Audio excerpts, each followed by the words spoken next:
హావభావాలు భాషా పటిమతో అయినను పోయి రావాలే హస్తినకు అని డ్రామా పద్యం చెప్పి పరకామణి కేసు నుంచి తప్పించుకోవడానికి భూమన కరుణాకర్ రెడ్డి తంటాలు పడుతున్నారని టీడీపీ పొలిట్ బ్యూరో సభ్యుడు వర్ల రామయ్య ధ్వజమెత్తారు. పరకామణి కేసులో దొంగను దొరగా మార్చడానికి భూమన అష్టకష్టాలు పడ్డారని విమర్శించారు. సతీష్ కుమార్ అసహజ మరణం దర్యాప్తులో భూమన కరుణాకర్ రెడ్డి పాత్రపై కూడా క్షుణ్ణంగా దర్యాప్తు చేయాలని సిఐడి అధికారులను వర్ల కోరారు.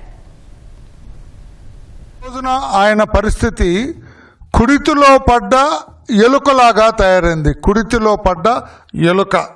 ఇంకా కొంచెం లోతుగా వెళ్ళాలంటే శ్లేష్మంలో చిక్కుకున్న ఈగ. లేదు ఇంకా లోతుకు వెళ్ళాలంటే సాలెగూడులో ఇరుక్కున్న పురుగులాగా ఉంది అతని పరిస్థితి.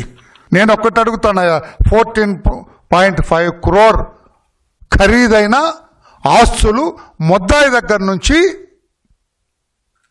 మీరు తీసుకున్నారు. దేవాలయానికి గిఫ్ట్గా డ్రామా ఆడి తీసుకున్నారు. ఆ గిఫ్ట్గా తీసుకున్నది మీ బోర్డ్ మీటింగ్లో టేబుల్ ఎజెండాగా పెట్టారు. దీని గురించి ఇంకా లోతుగా చేయాలి, లేదా వివరాలు కనుక నువ్వు రిజెక్ట్ ఎందుకు చేయలేదు? చైర్మన్ నువ్వే కదా, ఎందుకు రిజెక్ట్ చేయలేదు? ఏదైతే క్రైమ్ ప్రాపర్టీ ఉందో, ఏదైతే నువ్వు టేబుల్ ఎజెండాగా పెట్టావో దాన్ని మీ సన్నిహితులకి 60,000 రూపాయలకి ఇస్తావా? నన్ను అడిగితే 10 లక్షల రూపాయలకు తక్కువ వేయటానికి లేదు. నువ్వు కదా కారణం, నువ్వు చేసింది కాదా? ఒక దొంగను దొరగా మార్చింది నీవు కాదా? ఇక్కడ అయినను పోయి రావాలి హస్తినకు డ్రామా ఆడతావా? ఇది కురుక్షేత్రంలో పద్యం పాడతాడు. ఆయనను పోయి రావాలి హస్తినకు. ఎక్కడికి పోవాలో తొందరలోనే.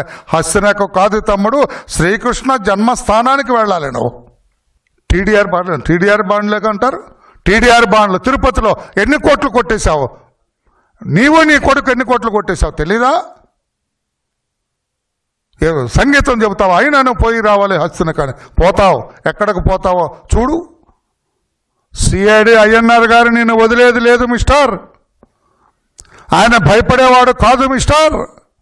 నీకు శ్రీకృష్ణ జన్మస్థానం తప్పదు మిస్టర్ అని చెప్పి కూడా నేను తెలియజేస్తున్నా.